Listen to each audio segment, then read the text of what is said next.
আজকে শুটকি রান্না করব।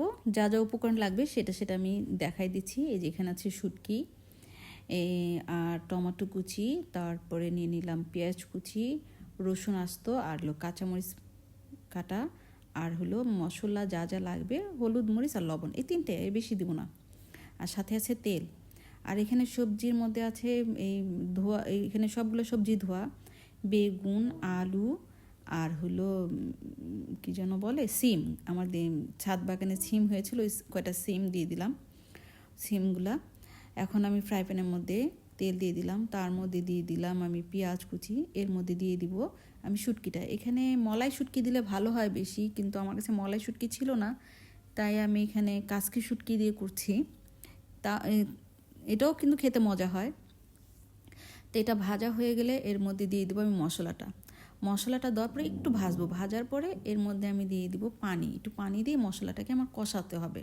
এই যে আমি পানিটা দিয়ে দিচ্ছি, এর মধ্যে মশলাটা কষানো হয়ে গেলে এর মধ্যে দিয়ে দিব ওই যে আমি আগের থেকে করে রেখেছিলাম বেগুন, আলু, সিম, মানে আলু ভাজির মতন একটু মোটা টাইপ করে কেটে নিয়েছিলাম, কেটে ধুয়ে সুন্দর করে ওইটাকে আমি রেখেছিলাম একটা প্লেটে আলাদা করে।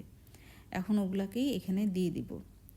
ওই আলু, বেগুন, পেঁয়াজ দিতে দিতে একটা কথা বলি, আমি বেশ কিছুদিন ধরে মানে রান্না করার ভিডিও করতে পারছিলাম না, আর ছাড়তেও পারছিলাম না।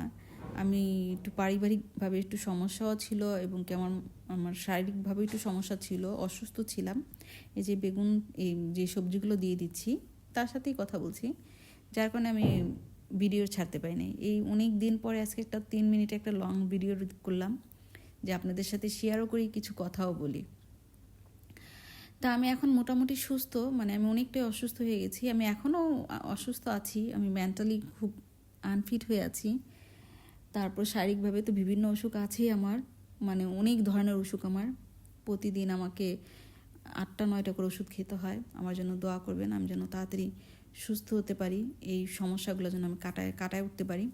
এই যে এখন দিয়ে দিলাম টমেটো দিয়ে আমি ভালো করে একটু নাড়াচাড়া দিয়ে নেব। তারপর এটাকে আমি করবো কি, ঢাকনা দিয়ে ঢেকে, আমি আর এখানে কোনো পানি অ্যাড করবো না, কারণ আমি পানি দেই না, কারণ এই সবজির মধ্যে যা পানি উঠবে এইটাই এটাকে সিদ্ধ করে ফেলবে। এটা সিদ্ধ হয়ে যাওয়ার পরে, যে এখন দেখেন সিদ্ধ হয়ে গেছে, এখন আমি কাঁচামরিচ দিয়ে দিলাম। কাঁচামরিচ দিয়ে এটাকে আমি নাড়াচাড়া দিয়ে আবার কিছুক্ষণের জন্য এটাকে আস্তে করে চুলা ডিম করে রাখবো, একবারে শুকায় নিব, তেলের উপরে করে ফেলবো। এই আমার শুটকি রান্না। এটা হতে আর বেশিক্ষণ লাগবে না, হয়ে যাবে। এই দেখুন হয়ে গেছে আমার শুটকি রান্না, কি সুন্দর হয়েছে।